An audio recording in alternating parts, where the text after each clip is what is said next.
You guys, I am so freaking excited because look at what we have here. Yes, we are finally trying Bloves hot sauce. I am so excited. So I wouldn't even say recently because it's been going on for like 2.5 years now, but I've been obsessed with seafood. And if you follow me on Instagram, follow me on Snapchat, then you know I'm always eating this stuff. I was gonna do crab legs, but this is actually my go-to besides crawfish, but I couldn't really find crawfish that I could just pick up today. So I decided to do shrimp, mussels, sausage, cucumber because Miss Kim, her channel is actually Eat with Kim. She kind of started the whole cucumber, sausage, and rice thing. However, I'm on keto, so I can't have rice. I have already tried it before and it is actually such an odd combination, but it just fits. It's so good. You have to try it. Now, if you don't know who Bloves is, I'm sure you've seen her on Facebook. She eats seafood so scrumptiously. Like, this woman goes in. And I get hungry every time I see her. So whenever she said that she was going to release her sauce recipe, of course I had to buy it, which I did. It actually arrived here 3 days early. And I was like, you know what? Gotta do it. I got myself some lemon, some shrimp, all this yummy stuff, and we are about to dig in. So first things first, what do I want to try? Well, I want to try the cucumber with sausage for sure, even though I tried it, but I kind of want to try it with the sauce. I've even seen them kind of dip it. Oh, this is hot. They dip the cucumber in here with the sauce.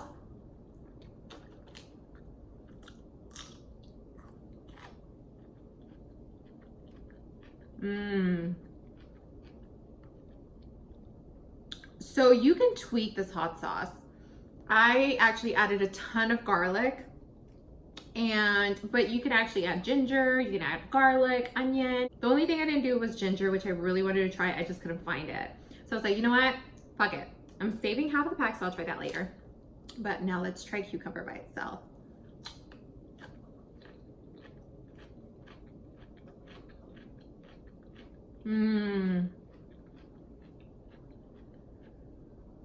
This hot sauce is different.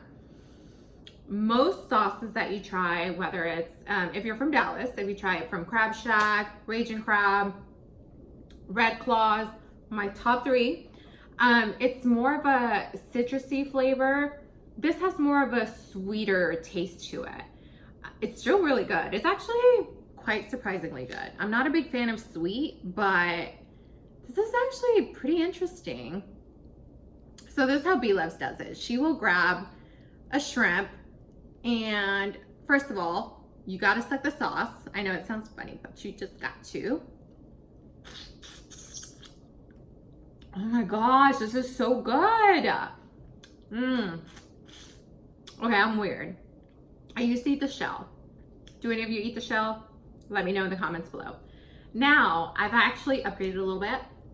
I don't know why I love the little shrimp feet. I don't know, their feet, fingers, I don't know. It's just so good. So when she peels it,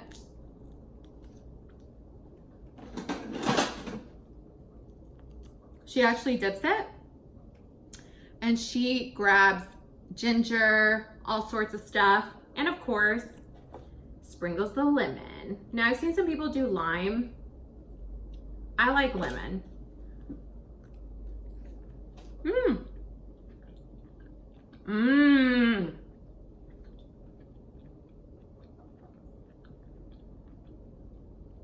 I'm not even joking.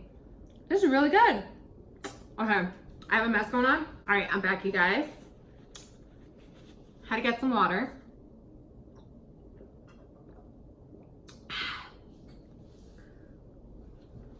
All right. This is really good. Not what I'm used to, but I'm pleasantly surprised. Let's try some mussels. Oh, you gotta see this. Look at that. Ah!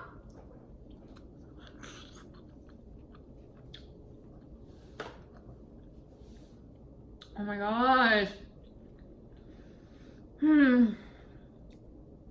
If you like ginger, you'd really like ginger in here, I can tell. But just, I mean, garlic and onion alone, so good. So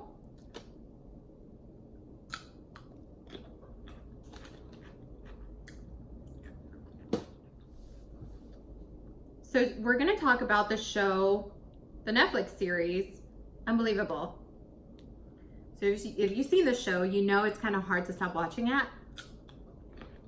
I believe it's like 4 episodes. No, I'm lying. More like 6 or 8.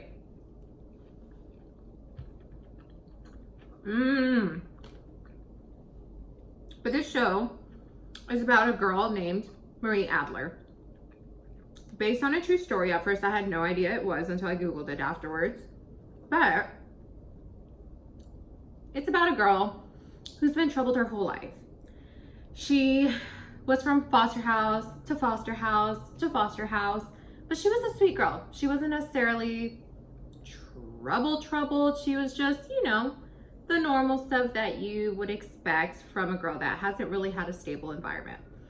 So she eventually finds a home. She finds a good couple that has been really good to her, has taken care of her. And you know, things have been looking out for her. Until one day, she is sleeping and out of nowhere, somebody comes into her room, rapes her, ties her up. Woo! Excuse me. That was ugly. Yeah, we live by a fire station, so please excuse the ambulances. This is probably gonna happen again. It's Friday night. So anyway, back to my story. She gets raped, she gets tied up, and this predator takes pictures. She's blindfolded, but she can see the flash. So, you know, she reports it, and sadly enough, the cops, the investigators, don't believe her. It's really sad. You would expect law enforcement is supposed to be there for you, but in this case, they weren't. Instead, it gets really bad. Like, you guys, if you haven't watched the show, it's like, are you serious? This actually happened? So instead, the cops start interrogating her for hours and hours. They don't give her water. They're just kind of like rushing her, and they keep asking her about the story over and over and over again. And whenever you go through something like that, it's not easy to keep replaying something traumatic that happened to you.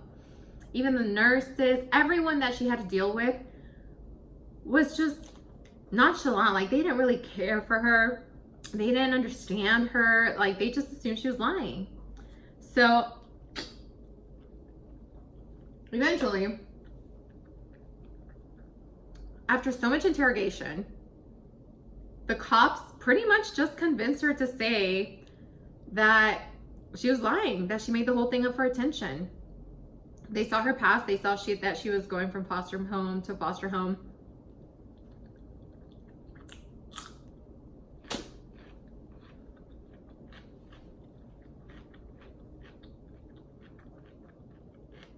And they weren't really letting her talk.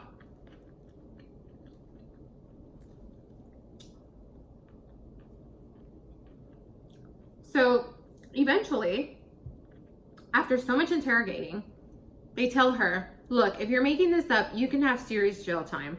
You need to just let us know. If you just say that you were lying, you'll just get probation. Just sign here, we'll let you go, you get to go home. At this point, she just wanted her to go home. She was so devastated. She had to get a whole health screening. She had to get pictures taken of her butt naked after what you just went through. I can't even imagine. So time goes on. And well, actually, let me give you a little bit of background on interrogation. So I've really been into this, and I've watched this other Netflix series, and it's really about confessions. I think it's called Confessions, to be honest with you.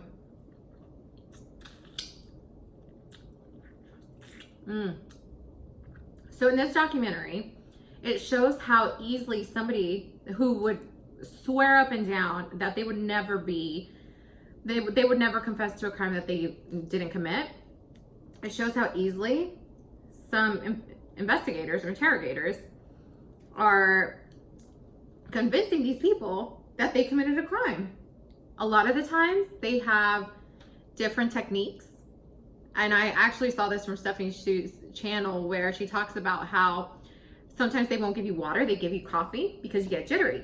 So when you get jittery, you can't really sit still, you're kind of ready to go, you get anxious.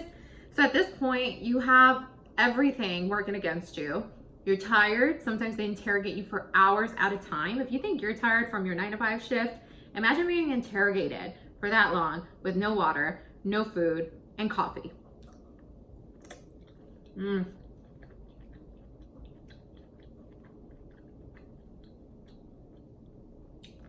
After watching that documentary, I think no matter how strong a person can be, anybody can be convinced of a crime that they haven't committed.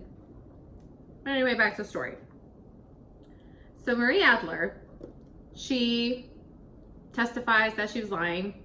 Her whole life starts crashing because all of her friends, everyone that she knows believes she's a liar and believes that she did it for attention. No one wants to be associated with her. Time passes. It changes the focus on other cases. So, these other cases are also rape cases.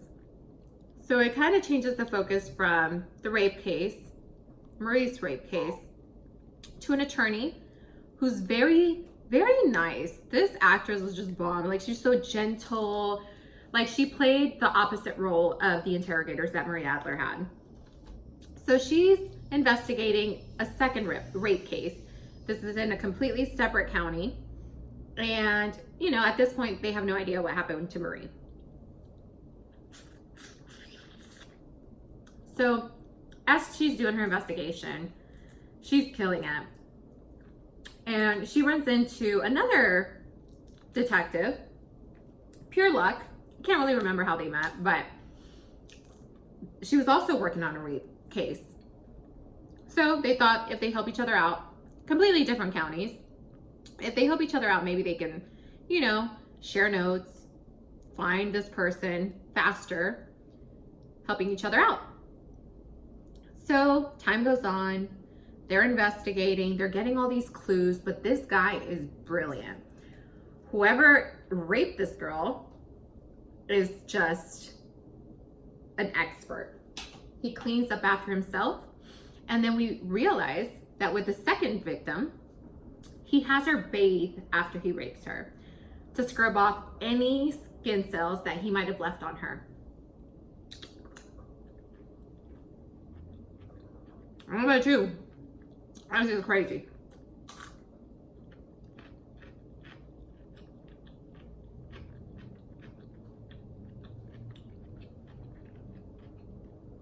He literally leaves no evidence. Only evidence that they have is a shady vehicle that was driving back and forth. They know that the victim was taking pictures with a pink camera. And they eventually start pinpointing evidence, and they realize that this guy is also the rapist who raped the other detective's girl. So at this point, the case gets even crazier, because not only did the first detective, the really nice one, let's call her Anne, and the other one, let's call her Sue. So not only did Anne have this really good case, she has like a soft spot for rape victims, so she's so nice to the victim. Anne is more of a badass. Anne is more of, she's been in the field for a long time. She does not celebrate until she has won the case and she has found the bad guy. So I forgot what I named these chicks. Let's call them nice cop and badass cop. So, nice cop realizes that this is a big deal. They need to find this guy because he has a trail, he has a thing, and each time he gets better and each time he gets more aggressive. So at this point, they're like, if we don't find this guy, the next victim, he's gonna kill. Not only is this guy very smart, but based on all the evidence that they haven't found, they believe he's an ex-cop. Because who else would know that how to get rid of all the evidence? And who else would know that only cops, specific cops, only look at specific counties? Other than that, they don't really look at other cases outside of their county. Nowadays, with all these crime shows, many of us know that. Back in the day, not so much.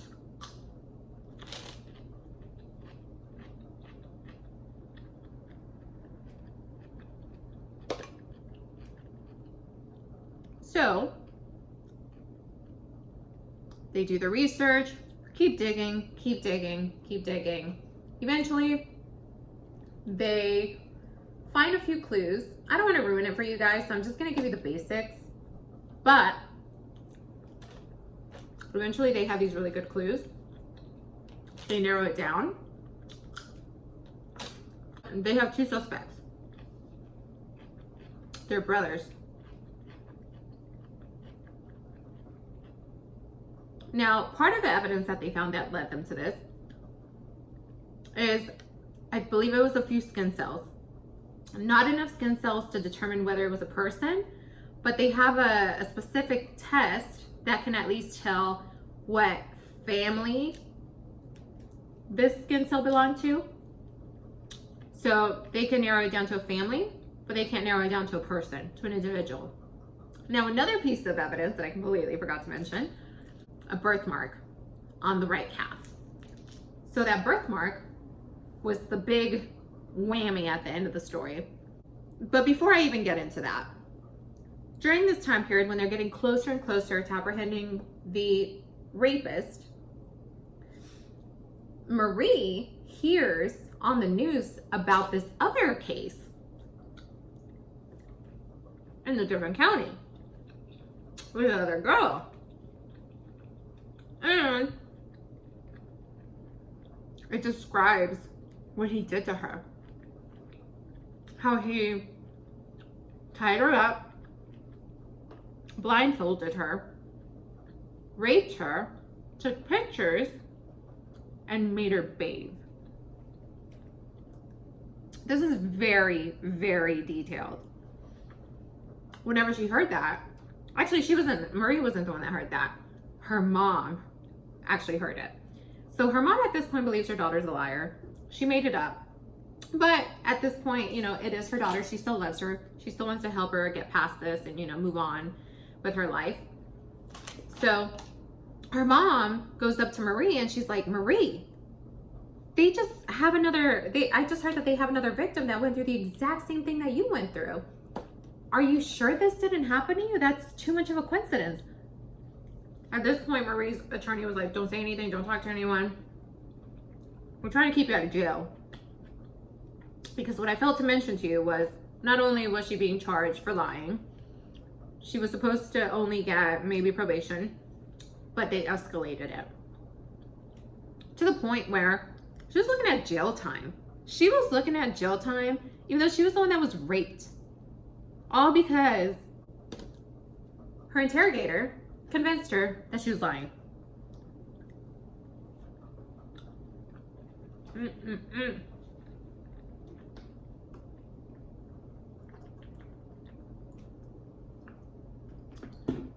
So she denied it. Then she started doing some research. She started Googling it. She started looking at the case. And at this point, she feels angry. She's upset. At one point, she would try to kill herself.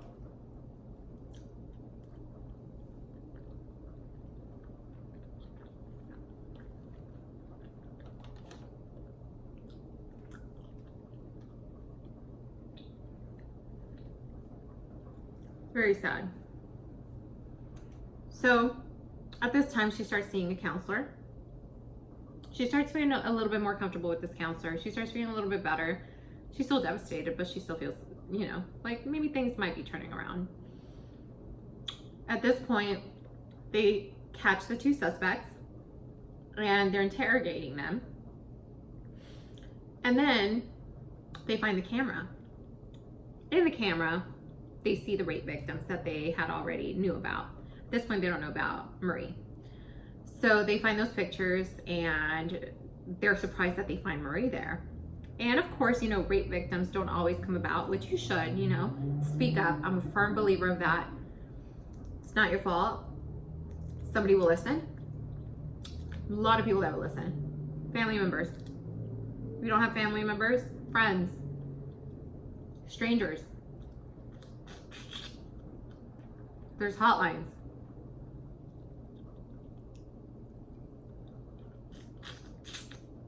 So finding this camera also helps because now they have a lot of proof. They can lock this guy up. They just need to interrogate him and see who has the birthmark. They interrogate him. They find the guy. It ends up being an ex-military guy. I believe he was also a cop. So he was very smart. They find him, they lock him up, and then they start trial. In the trial, he was looking at maybe a few years of jail. At this point, that's not right. The investigators, badass and nice cop, were trying everything that they can to lock this guy up for life.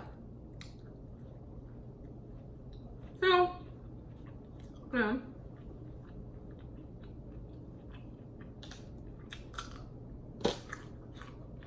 they have a very heartfelt message with the judge. And they win the case. At this point, Marie finds out about it. She's ecstatic. She doesn't show it, but she is. Previous in the story, she has to pay $500 for some court fees or whatever. She ends up getting probation. So, you know, she let that go at this point. She was trying to move on. Now, so eventually, the interrogators that interrogated her find out about the other cases. At this point, these cops feel terrible. Honestly, for the longest, I thought it was that cop that was doing the raping, but feels terrible. He even gets in contact with the good cop, nice cop, and badass cop. And he tells them, you know, you hear about bad cops, but, you know, pretty much saying you don't really realize you're being a bad cop until you realize you messed up. Ruts away.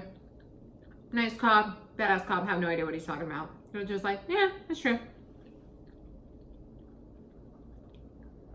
It's killing him. He feels so guilty. So what does he do? He visits Marie at her job. And Marie was terrified. Marie at this point, she's like afraid to be around men. Hard time trusting people, which, you know, it's understandable. So she's afraid. He's like, I just need a quick minute with you. I just want to discuss a couple of things. So she, you know, being the nice girl that she is, she listens.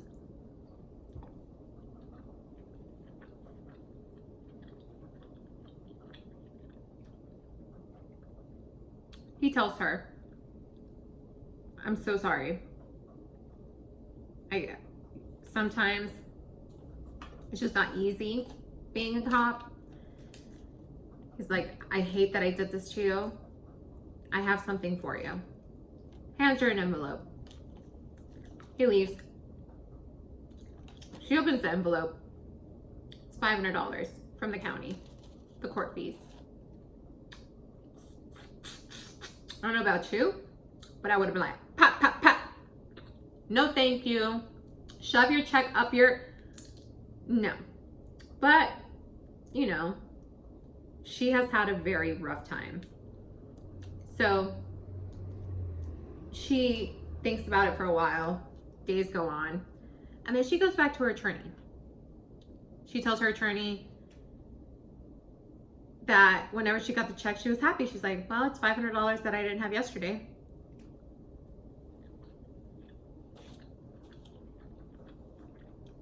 Attorney finds out the truth, and he tells her, I feel like we should make them pay. Make them feel it a little bit more. She was like, how much do you think we can get? And then he was like, how much do you think you want? How much do you want? I believe she says $150,000. And he says, I was thinking more, let's make him feel twice as bad. He was thinking more, a little bit more. Of course, you know, you go through mediation, they're not going to want to go to court, so they're going to settle, especially with wrongdoing that bad. So Marie, this is the part that made me break down. Marie's like, I just want $150,000. That's enough for me to get out of here, move on with my life, and just start a new life. So they hear back from their attorneys. They agree on it. Done. At this point, she feels a sense of relief. Not only because they paid back, but they apologized. And she felt that she can finally move on. Now, petty me, homegirl's getting $1 million, but she's a better person than I am. She decided to move on with her life. Good for her. And she's happy that this guy got life in prison.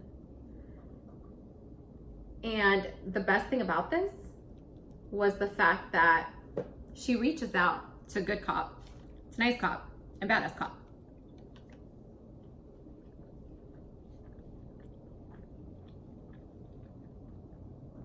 Nice cop was doing this because she just has a thing for it. She feels so passionate about this. She is so gentle with the girl. She's so nice. When you see this, you'll know what I'm talking about. And she, even though she caught the bad guy, they got him life in prison, it felt like it wasn't enough. She knew that these girls' lives were going to change forever. So she still felt really bad.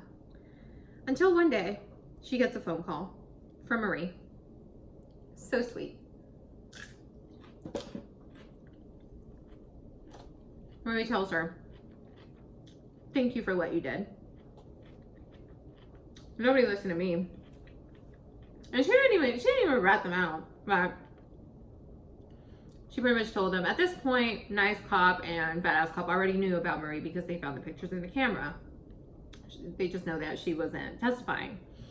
And there were others that didn't testify, but Marie's story was especially interesting because of the fact that she went through so much. And they made her basically go to court for lying that she got raped when she in fact got raped. But she tells her, thank you so much. If it wasn't for you trying so hard, I probably wouldn't be here today. Hence, you know, her almost committing suicide. And she tells her that. And nice cop is just so happy.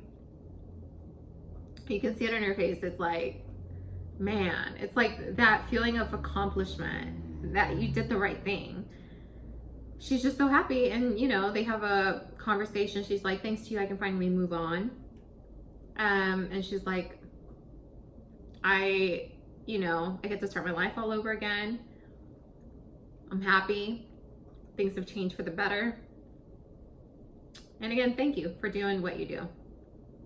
So at this point, she lets her go. You see Marie continue on with her life. And the cop, she's just so grateful. She's so, like, you just see it in her face. She's so happy. So of course she calls badass cop. Badass cop is super happy too. Like, she can now celebrate as well. There's something missing.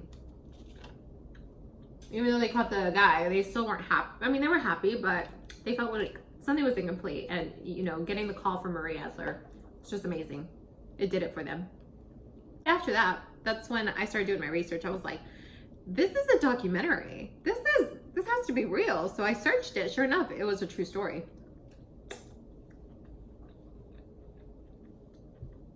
I kid you not.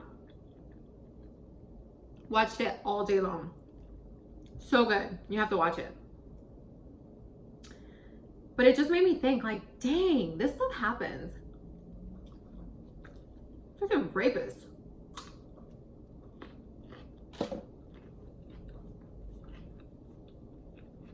It's so sad.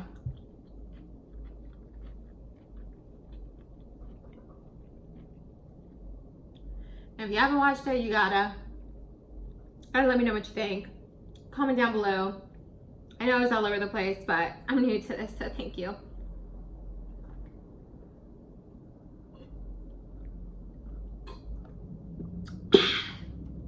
Also, check out Bloves Live, I think is her channel name. Gotta buy her sauce, it's so good. Not sponsored, I actually genuinely wanted to try it. Love to know if you liked it. Again, it's for those of you that like really spicy, really citrusy, salty stuff. You may have to add a little bit more salt, a little bit more spice.